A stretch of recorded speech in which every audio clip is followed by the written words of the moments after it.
More than half of all women have some menstrual pain for 1 or 2 days a month.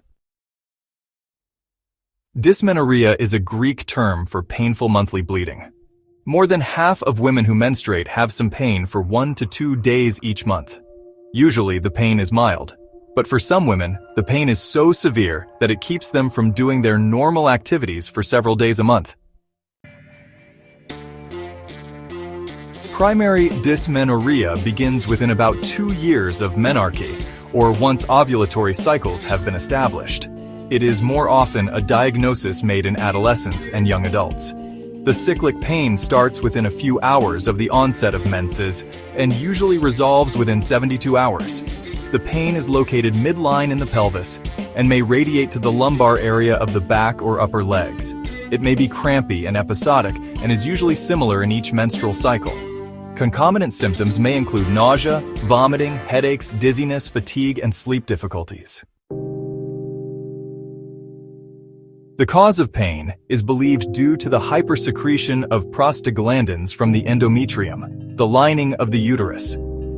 Prostaglandins cause pain by increasing uterine contractions, thus increasing uterine pressure and impaired uterine perfusion, which is a condition where the blood supply to the uterus is insufficient, leading to a lack of oxygen and nutrients needed for the proper function of the uterus.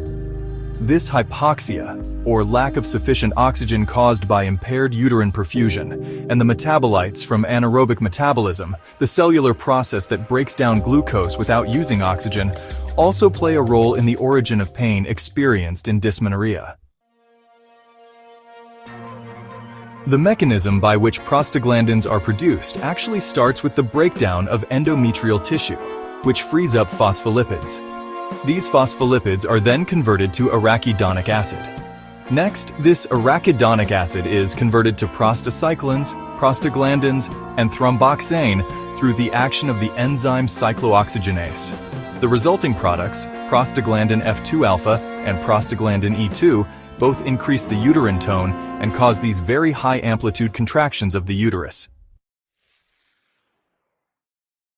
The hormone vasopressin works by causing vasoconstriction. That's basically a narrowing of the blood vessels, and by reducing blood flow as well as stimulating painful uterine contractions, which are directly linked to the pain seen in primary dysmenorrhea.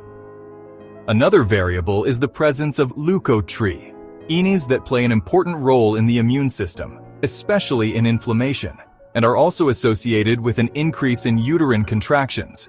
Leukotriene, NSC4 and D4 are seen at levels higher in women with dysmenorrhea. Progesterone has an anti-inflammatory effect during the luteal phase, which is the latter half of the menstrual cycle. During the luteal phase, progesterone inhibits uterine contractions, which plays a role in keeping the uterus quiescent to favor implantation should fertilization take place. If no pregnancy occurs, progesterone levels drop sharply just before menstruation. This sudden drop leads to a breakdown of the endometrium, the lining of the uterus, and the release of prostaglandins, and as noted before, this increases uterine muscle contractions and causes vasoconstriction leading to ischemia and pain.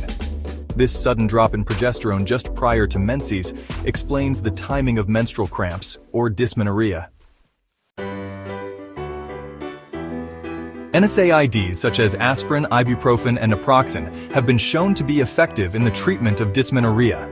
The main mechanism of action of NSAIDs is the inhibition of the enzyme cyclooxygenase, or COX. Cyclooxygenase is required to convert arachidonic acid into thromboxanes, prostaglandins, and prostacyclins. Use of an NSAID on a scheduled basis, starting 1 to 2 days prior to the onset of pain, has been shown to work better than when an NSAID is used on an as-needed basis.